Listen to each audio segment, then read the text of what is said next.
The massive alien ship docked at Earth's orbital station with a sound that vibrated through the entire structure. Admiral Kim Hyun stood at the observation window, watching as the Galactic Trade Consortium's representative emerged from the airlock.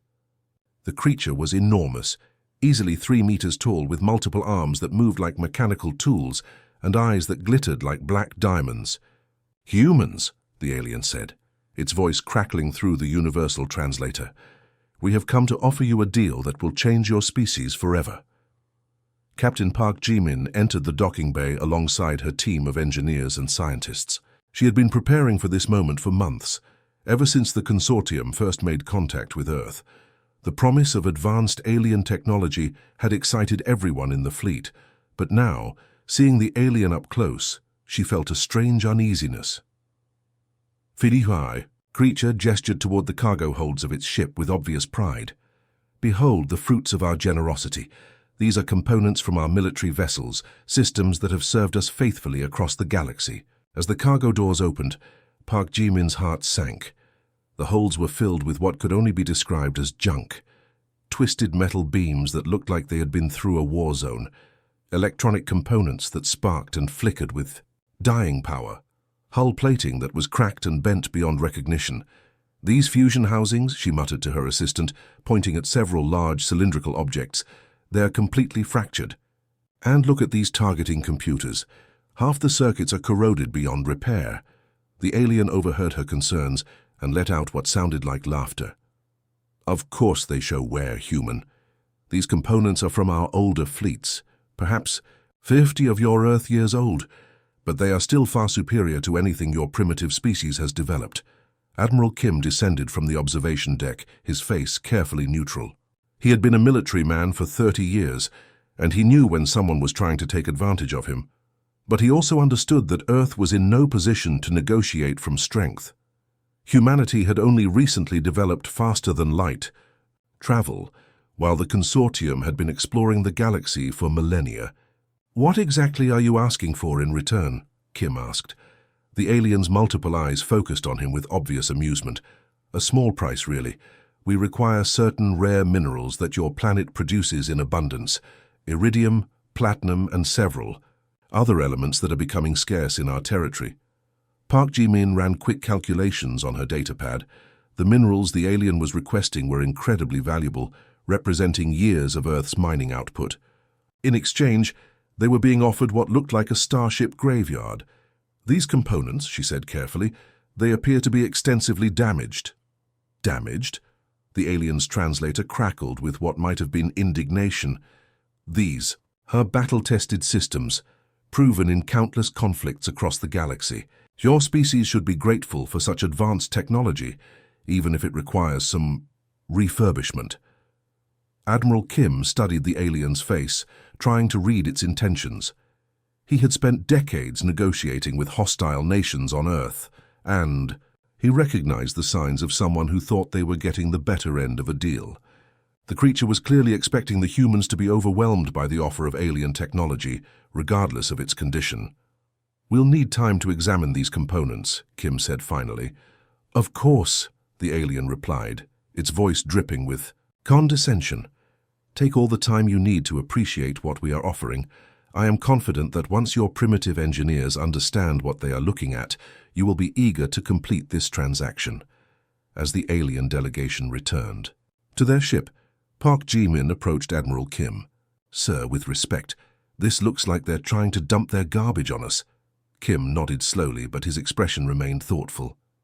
"Maybe, Captain, but sometimes one person's garbage is another person's treasure. Let's see what our people can make of this mess."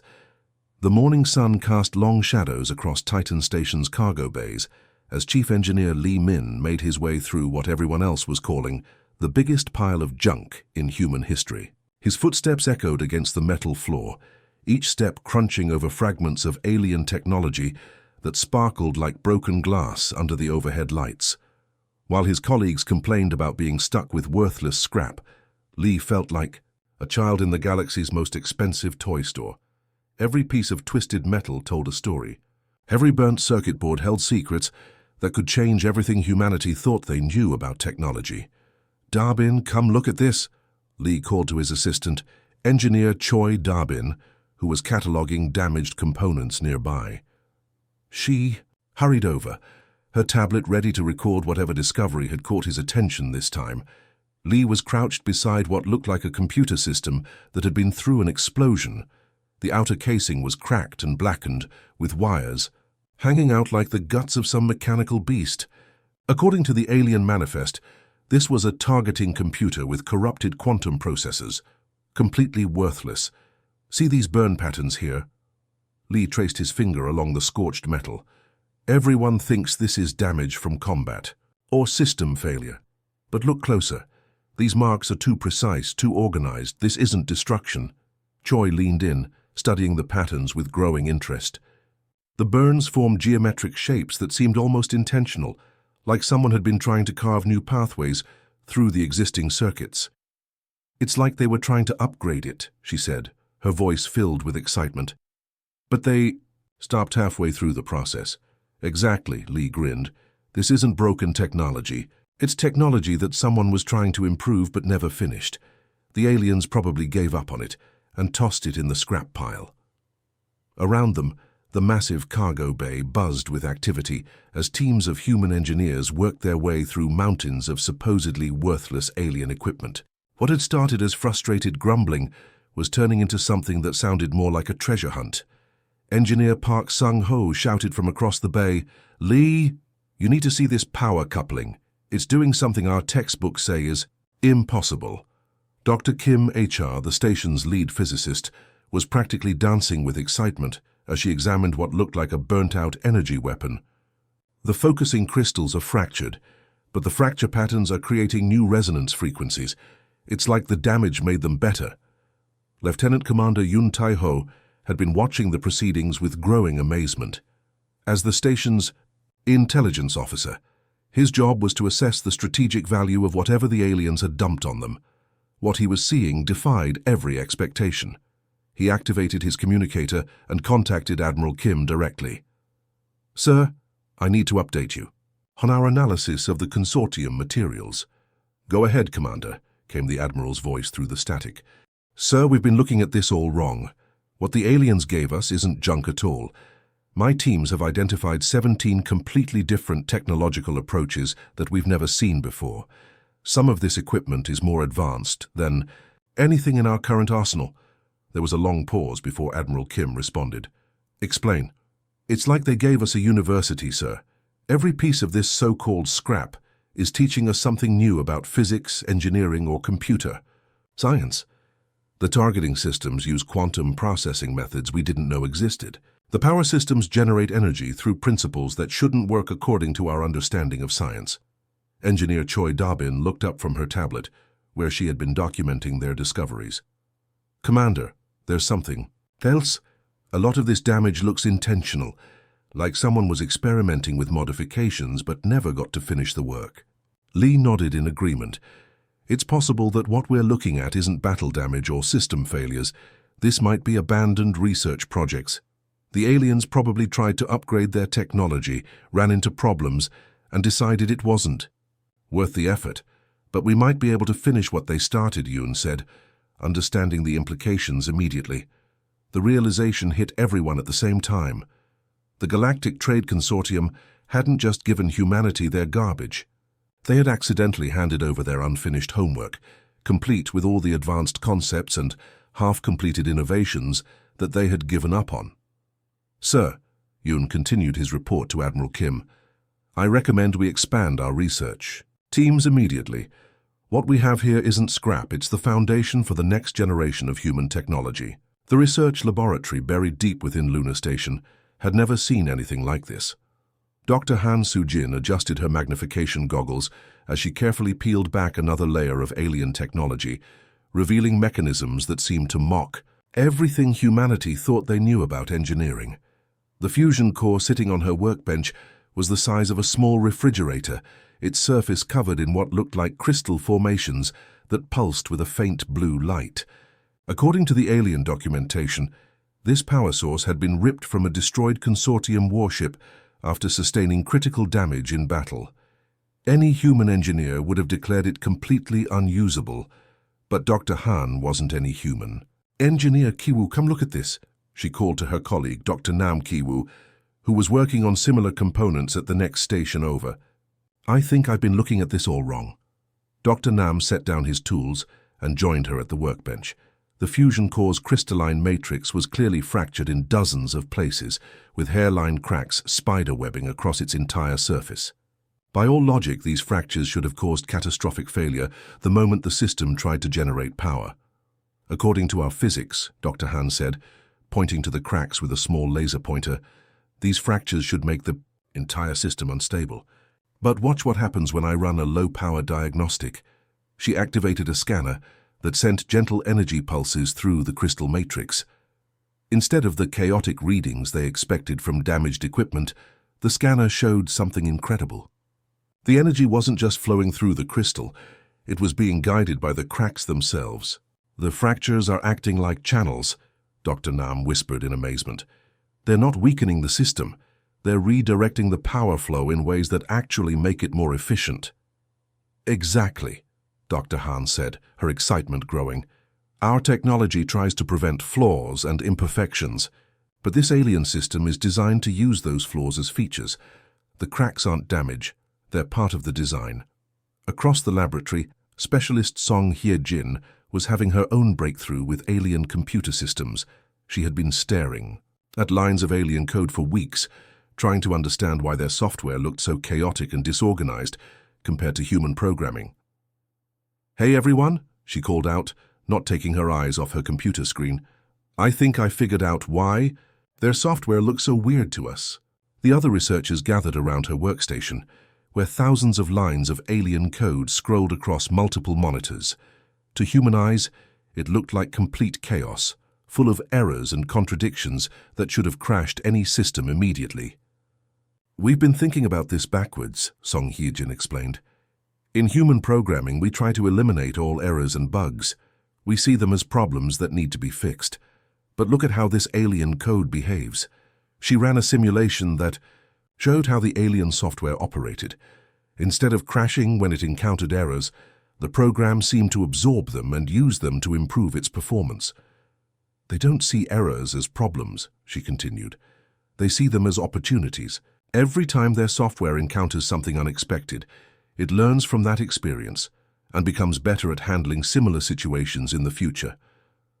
Dr. Han looked up from her fusion core with growing understanding. "It's the same principle. They're not trying to build perfect systems. They're building systems that get stronger through imperfection." The implications were staggering. Human technology had always focused on precision, control, and eliminating variables, but the aliens had developed a completely different approach, one that embraced chaos and turned weaknesses into strengths. "If we can combine our precision with their adaptability," Dr. Nam said slowly, "we might be able to create something that surpasses both our technologies." Dr. Han nodded, her mind already racing with possibilities. "We need to stop thinking like humans and start thinking like aliens. Instead of trying to fix these systems, we need to understand why they work the way they do." Over. The following weeks, the laboratory became a hub of controlled chaos. The researchers began experimenting with intentionally introducing flaws into human systems, then studying how those flaws could be turned into advantages. They discovered that carefully placed imperfections could make materials stronger, computers smarter, and energy systems more efficient. "We're not just reverse engineering their technology," Dr. Han told Admiral Kim during one of their regular progress reports. "We're reverse engineering their entire way of thinking about technology, and what we're learning is going to change everything." The revolution had begun, and it started with understanding that sometimes the best way to build something perfect was to embrace imperfection. The workshops of Lunar Station never slept anymore. Day and night, the sound of hammering, welding, and machinery filled the corridors as humanity's brightest minds worked to unlock the secrets hidden in alien scrap. Master Technician Kang Jun-seo had barely left the main workshop floor in 3 weeks, his clothes stained with metal dust and his eyes burning from countless hours spent staring at alien components under bright work lights. "So young you have to see this," Kang called across the workshop to Project Director Lim Soo-young, who was coordinating the efforts of dozen different research teams. His voice carried a mixture of exhaustion and excitement that had become familiar to everyone working on the project. Lim hurried over to where Kang was working on a section of alien hull plating that looked like it had been through a war. The metal was covered in tiny cracks and fractures, the kind of damage that would normally mean immediate replacement on any human spacecraft. "Watch what happens when I apply stress to this section," Kang said, placing the damaged plating into a hydraulic press. According to every textbook Lim had ever read, the fractured metal should have crumbled under pressure. Instead, something incredible happened. As the press applied force, the micro-fractures in the alien metal began to close and strengthen. The cracks weren't spreading and weakening the material, they were actually helping it distribute stress more evenly across the entire piece. "It's like the damage is healing itself," Lim whispered, watching the readings on their instruments. "But that's impossible." "Not impossible," Kang grinned, wiping sweat from his forehead. "Just different. I've been experimenting with human welding techniques on these micro-fractures, and the results are incredible. When we repair them using our methods, the metal becomes stronger than the original alien specifications." Across the workshop, engineer Bei Jinna was having her own breakthrough with computer systems. She had been trying for weeks to get human software to work with alien processing cores, with limited success. The two technologies seemed completely incompatible, like trying to run a smartphone app on a calculator. Everyone said it couldn't be done, she muttered to herself, surrounded by failed prototypes and burnt-out circuits. But maybe everyone was thinking about it wrong. Instead of trying to force human software to work on alien hardware, or alien software to work on human hardware, Bei had decided to try something completely different. She was building hybrid systems that combined the best of both approaches. The breakthrough came at 3 in the morning, when exhaustion had pushed her beyond conventional thinking. She connected a human neural network processor to an alien quantum core, not to replace one with the other, but to let them work together as partners. The result was unlike anything she had ever seen. The hybrid system could process information with the precision of human logic and the adaptability of alien learning algorithms. It was neither fully human nor fully alien, but something entirely new that was more capable than either technology. "Gerlone, Jinna, what did you just do?" asked her colleague, engineer Park Dong-hyun, who had been watching her work from the next station over. "I stopped trying to make them work like us," she replied, staring at the readings in amazement. "Instead, I let them teach each other. The human components are showing the alien systems how to be more precise, while the alien components are teaching our systems how to adapt and learn." The workshop floor was a maze of workbenches covered with prototypes, failed experiments, and half-completed projects. To an outsider, it would have looked like chaos, but to the engineers and technicians working there, each failed experiment was a step forward. Each broken prototype taught them something new about the possibilities hidden in the consortium's discarded technology. Master Technician Kang picked up a piece of hybrid hull plating that combined alien materials with human manufacturing techniques. It was lighter than pure human armor, but stronger than the original alien specifications. The surface had a unique pattern, where human welds merged with alien crystal structures, creating something that looked almost artistic. "We're not just fixing their old technology," he told Project Director Lim. "We're creating something completely new, something that neither humans nor aliens could have built alone." Around them, the workshop hummed with activity as teams of humans continued their work, turning the galaxy's garbage into humanity's greatest technological leap forward. The forge of innovation burned bright, powered by human determination and alien possibility. The construction bay at Lunar Station had never held anything like the UES Taguchi. Admiral Kim stood on the observation platform, his hands clasped behind his back as he watched the massive warship take shape below him. After months of planning and preparation, humanity's most ambitious project was finally becoming reality. The Yao ship looked like nothing that had ever been built before. Its hull was a crazy quilt of different materials and technologies, with sections of gleaming human steel welded directly to patches of alien alloys that shimmered with colors that had no names in any human language. To anyone familiar with traditional shipbuilding, it should have been an engineering disaster. Instead, it was becoming something magnificent. "Admiral, you need to see the progress we've made," Captain Park Jimin called from the construction deck below. She had been assigned as the ship's commander months ago, and had spent every day since then learning the systems that would soon be under her command. Kim made his way down to the construction floor, where hundreds of workers swarmed over the ship like ants building a mechanical mountain. The sounds of welding, hammering, and machinery filled the air, mixed with shouted orders and the occasional burst of laughter from workers who had just solved another impossible problem. Chief Engineer Li Min joined them as they walked through the ship's incomplete corridors. The passageways were wider than those on traditional human vessels, designed to accommodate the hybrid systems that were being installed throughout the ship. "Sir, I have to admit, I was worried when we started this project," Li said, running his hand along a wall that combined human structural support with alien power conduits. Mixing technologies that were never meant to work together seemed like a recipe for disaster. "But it's working?" Admiral Kim asked, though he could already see the answer in Li's excited expression. "It's working better than we hoped, Captain," Park answered. "The alien systems aren't just compatible with our designs, they're actually making them better. The power distribution network is more efficient than anything we've ever built, and the structural integrity is off the charts." They stopped at what would eventually be the ship's bridge, where teams of technicians were installing control systems that looked like nothing in any human handbook. Banks of screens showed readouts in multiple languages, some human and some alien, displaying information about systems that were still being invented. "The fusion core is the real miracle," Li explained, pointing toward the ship's center where the power plant was being installed. "We rebuilt it from 3 different consortium cores that were supposedly beyond repair, but when we combined them using human techniques, we created something that generates power outputs that exceed anything in our fleet." Admiral Kim studied the technical readouts that Li handed him. The numbers were almost unbelievable. The hybrid fusion system was producing energy levels that should have been impossible with the materials they had available. "And the weapon systems?" Kim asked.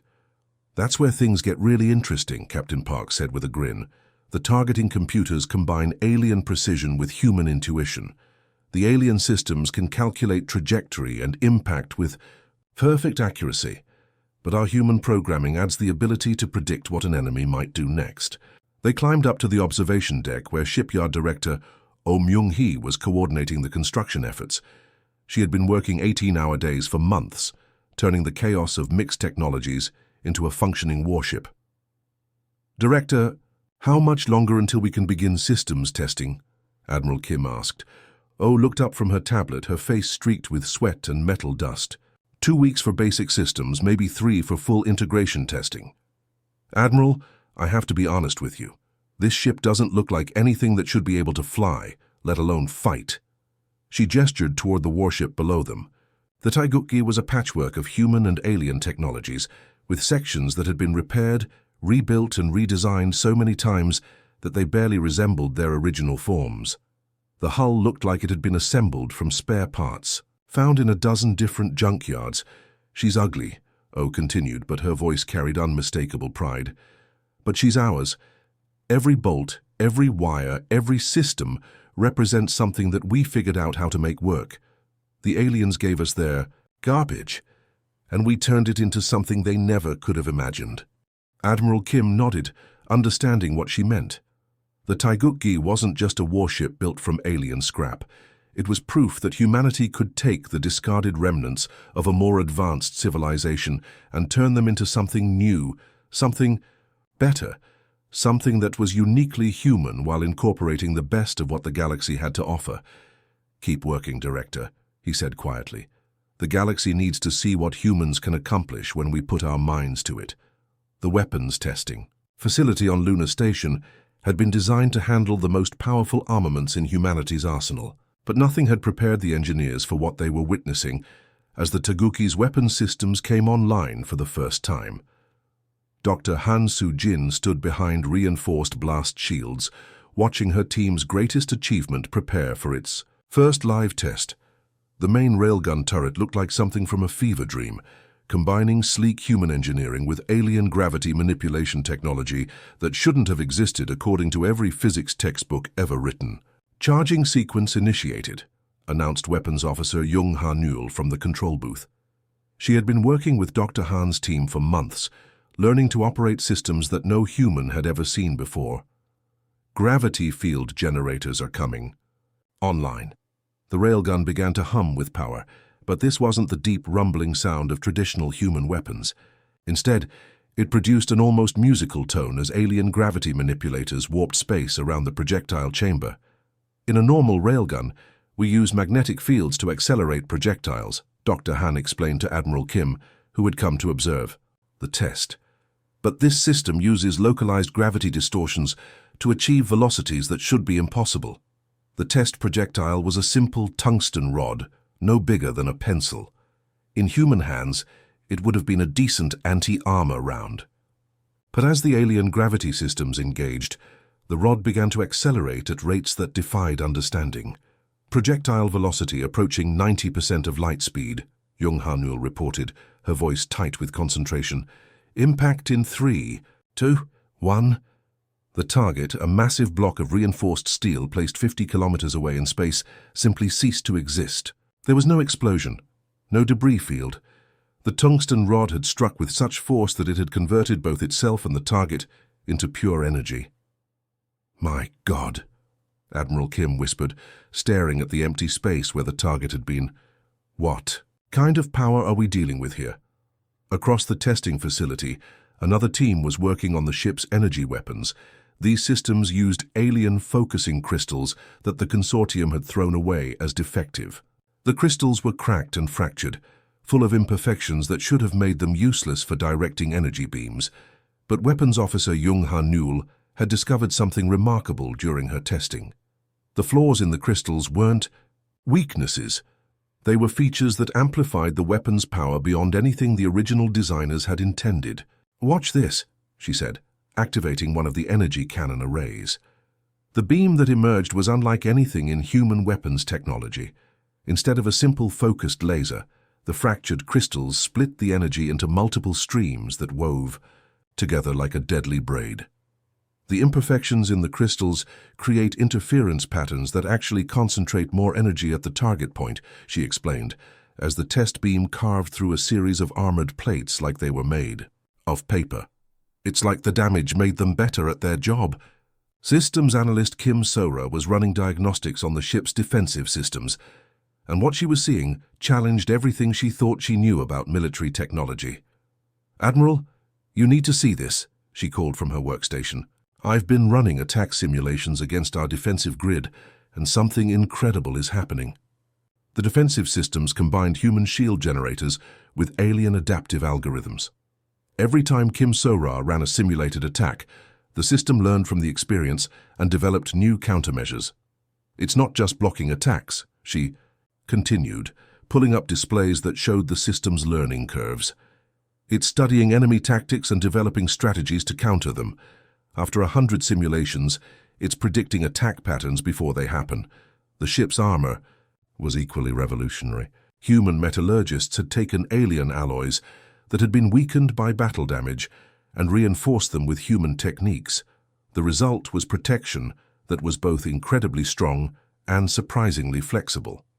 "Traditional armor is rigid," explained Chief Materials Engineer Yoon Seung-ho, demonstrating with a sample plate. "It either stops an attack completely or it fails catastrophically. But this hybrid armor adapts to different types of damage." He fired different weapons at test samples, showing how the armor responded.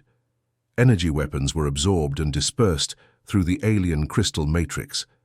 Kinetic projectiles were caught and deflected by the flexible human reinforcement structure. Each type of attack triggered a different defensive response. "The aliens gave us broken weapons and damaged armor," Dr. Han said as they concluded the day's testing. "But in human hands, those flaws became features that make these systems more powerful than anything the galaxy has ever seen." Admiral Kim nodded grimly as he watched the test results. The Taiguchi wasn't just a warship built from alien scrap, It was a weapon of impossible design, combining the best of human ingenuity with alien technology that had been transformed into something greater than either species could have achieved alone. The galaxy was about to learn what happened when you gave humans your garbage and expected them to be grateful. The Shadowfang pirates had been terrorizing human shipping lanes for 3 years, and their leader, Captain Vex, had good reason to feel confident as his fleet of 12 heavily armed vessels approached what looked like another easy target. His scouts had reported a small human convoy moving through the Epsilon Eridani system, carrying valuable cargo and protected by only minimal escort ships. "Same pattern as always," Vex growled to his crew over the communication system. "Humans are predictable. They send their merchant ships through with just enough protection to feel safe, but not enough to actually stop us." The pirate fleet moved in perfect formation, their ships battle-tested and crew experienced. They had attacked dozens of human convoys using the same tactics, overwhelming the escorts with superior numbers and firepower before looting the defenseless cargo vessels. But as they closed in on their target, something didn't look right. "Captain," called his sensor operator, a nervous voice crackling through the ship's intercom. "I'm reading something unusual. There's a ship with the convoy that doesn't match any known human design." Vex studied his tactical display, frowning at the odd readings. One of the escort vessels was showing power signatures that were off the charts, far beyond anything the humans should have been capable of producing. Probably some kind of sensor malfunction, he decided. Or maybe they're trying to trick us with false readings. Proceed with the attack. Aboard the UES Taiguchi, Captain Park Ji-min sat in her command chair, watching the pirate vessels approach on the main screen. This was the moment they had all been working toward for months, the first real test of their revolutionary warship in actual combat conditions. "Admiral Kim wants us to gather as much combat data as possible," she reminded her crew. "But remember, these are real pirates who have killed real people. We end this quickly and decisively." Chief Engineer Lee Min monitored the ship's systems from his station, making final adjustments to the hybrid power distribution network. "All systems showing green, Captain. The alien-human integration is working perfectly. Weapons Officer Jung." Hey Newell ran through her pre-combat checklist, her fingers dancing across controls that combined human engineering with alien technology. Railgun systems charged and ready. Energy weapons arrays standing by. Defensive grid is active and learning. Distance. "To target?" Captain Park asked. 50,000 kilometers and closing," reported Navigation Officer Kim Tae-sung. "Pirates are moving into their standard attack formation." Captain Park opened a communication channel to Admiral Kim, who was observing the battle from Lunar Station. "All stations report ready, Admiral." "Proceed with field test, Captain," came the reply. "Show them what human ingenuity can accomplish." The battle began when the lead pirate vessel fired its main weapons, expecting to cripple one of the escort ships with the opening salvo.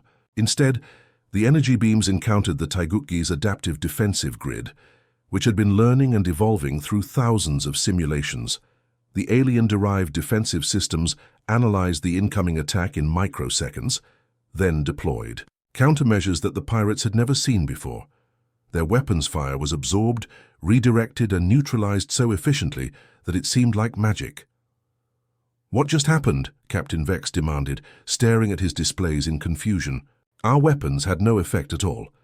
Before his crew could respond, the Taiguchi began its counterattack. The hybrid railgun system fired its first shot.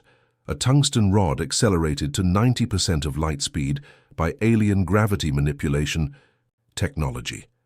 The projectile struck the lead pirate vessel and simply erased it from existence, converting ship, crew, and cargo into a brief flash of energy.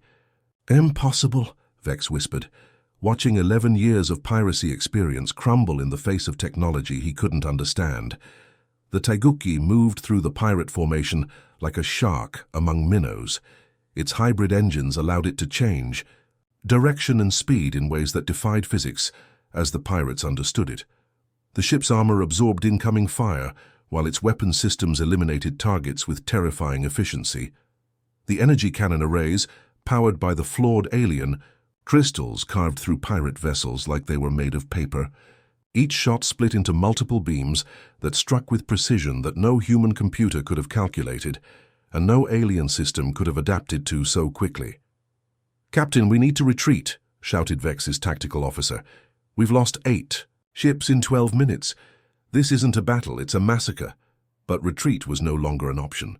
The Taegukgi's learning defensive systems had analyzed the pirates' tactics, predicted their escape routes, and positioned itself to cut off any avenue of retreat. The last pirate vessel exploded in a burst of flame and debris exactly 17 minutes after the battle had begun. Captain Park watched the destruction on her main screen, feeling a mixture of satisfaction and sadness. The pirates had chosen their path, but she took no pleasure in the necessary destruction. "Damage report," she called to her crew. "No damage to report, Captain," Chief Engineer Lee replied, checking his displays. "Hull integrity at 100%, all systems operating within normal parameters. Send a message to Earth, Captain," Park ordered, turning to her communications officer. "Tell them the field test was successful. The UES Taegukgi is ready for whatever the galaxy throws at us. The message would reach Earth in hours, but the news would spread through the galaxy's criminal networks much faster. The age of easy targets was over. Humanity had teeth now, and they were sharper than anyone had imagined. The Great Assembly Hall of the Galactic Trade Consortium had never seen such chaos. Representatives from dozens of species filled the circular chamber, their voices creating a cacophony of clicks, hisses, and translated speech as they argued over what they had just witnessed. The massive screens around the hall showed the same footage over and over again.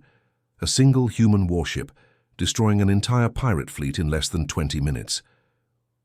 Ambassador Zethkar of the Vegan Trade Authority slammed his forearms against his speaking podium, his insectoid features twisted with rage and confusion. As one of the consortium's most influential members, he had been instrumental in the original trade deal with humanity, and now he was watching his carefully laid plans crumble before his compound eyes. "This is impossible," he chittered through. His translator, his voice rising above the noise in the chamber. "The humans were given obsolete scrap, damaged beyond repair. How could they possibly create a vessel capable of such destruction?" The reptilian delegate from the Saurian systems hissed his agreement, his scaled head swaying as he spoke. "Our intelligence reports indicated that human technology was decades behind our own. Their fastest ships could barely achieve half the speed of our outdated patrol vessels. Yet somehow," interrupted the crystalline representative from the Silicon Collective, her voice ringing like broken glass, "they have constructed a warship that surpasses anything in our combined fleets. The power readings from that vessel are beyond our current capabilities." The chamber erupted in arguments as various delegates tried to explain what they had seen. Some insisted the footage must be fake, a human attempt at psychological warfare. Others demanded immediate military action to prevent humanity from becoming a threat to galactic stability. Ambassador Zethkar called for order, his translator amplifying his voice above the chaos. "We must hear from the humans themselves. Bring forward their representative." The lights in the chamber dimmed as a holographic projection platform activated in the center of the assembly hall. The image that appeared was crisp and clear. Admiral Kim Hyun standing in what appeared to be the bridge of a human starship, his uniform neat and his expression perfectly calm, despite the hundreds of alien eyes focused on him. "Honorable delegates of the Galactic Trade Consortium," Admiral Kim began, his voice carrying easily through the chamber's translation systems. "I understand you have questions about recent events in the Epsilon Eridani system." "Questions?" Ambassador Zethkar's voice cracked with indignation. "We demand explanations. How did your primitive species create such a weapon of destruction?" Admiral Kim's expression didn't change, but there was something in his eyes that made several delegates shift uncomfortably in their seats. "We created nothing, Ambassador. We simply used the generous gifts that the consortium provided to us in our recent trade agreement." The chamber fell silent as the implications of his words sank in. Every delegate present had supported the deal to give humanity their technological refuse in exchange for valuable minerals. They had all laughed at human naivety, assuming the primitive species would be grateful for any scraps of advanced technology. "That is impossible," hissed the Saurian delegate. "The components we provided were damaged beyond repair, obsolete, by decades. No civilization could create functional systems from such refuse." "With respect," Admiral Kim replied, his tone remaining polite but firm. "You underestimated human ingenuity. Every component you deemed worthless has been carefully studied, repaired, and integrated into our new defensive platforms. Your discarded fusion cores now power our ships. Your obsolete targeting systems have been enhanced beyond their original specifications. Your damaged hull plating has been reinforced to surpass the protection of your current military vessels." The crystalline delegate's voice rang with disbelief. "You are claiming that you improved upon our technology using primitive, human methods." "I am stating a fact," Admiral Kim responded. "Your species have advanced far beyond us in many areas, but you have also become rigid in your thinking. You see damaged components as worthless refuse. We saw them as learning opportunities. You abandon projects that don't meet your expectations. We saw unfinished work that could be completed with fresh perspectives." Ambassador Zethkar realized the full scope of their mistake. The consortium had not just given humanity their garbage, they had provided them with a comprehensive education in advanced technology, complete with examples of what worked, what didn't work, and what might work with different approaches. "Yukai have created a military threat to galactic stability," the Vegan ambassador accused. Though his voice lacked its earlier confidence, Admiral Kim's expression hardened slightly. "We have created a defensive capability that allows us to protect our people and our interests. The pirates who attacked our convoy learned that humanity is no longer defenseless. I hope the lesson will be remembered by others who might consider just easy targets. The threat was subtle but unmistakable. Humanity was no longer the primitive species that could be condescended to and exploited. They had become something new, something dangerous, something that demanded respect." "What do you want from us?" asked the Silicon Collective representative, her crystalline form reflecting the chamber's lights like a prism. Admiral Kim smiled for the first time during the conversation, but it was not a warm expression. "Nothing that we have not already taken. You gave us the tools to become your equals, whether you intended to or not. Perhaps future trade negotiations should be conducted as partnerships between equals, rather than as charity from superior civilizations to primitive ones." The message was clear. The age of human subservience was over, and it had ended with technology that the aliens themselves had provided. The sight would have been impossible to imagine just 6 months earlier. 12 human warships moved through the Centauri core systems in perfect formation, their hulls gleaming with the distinctive patchwork pattern that had become humanity's signature in space. Each vessel was unique, built from different combinations of alien scrap and human innovation, yet they moved together like a school of mechanical fish through the cosmos. Admiral Kim Hyun stood on the bridge of the UES Taegukgi, watching his fleet maneuver alongside ships from species that had once looked down on humanity as primitive scavengers. The irony wasn't lost on him, as he observed consortium vessels struggling to keep pace with human ships that had been built from their own discarded garbage. "Admiral, incoming transmission from the Vegan flagship," announced Communications Officer Lee Jae-sung. "Ambassador Zethkar requests permission to join the formation exercises." Kim almost smiled. 6 months ago, the same ambassador had been laughing at humanity's eagerness to accept damaged alien technology.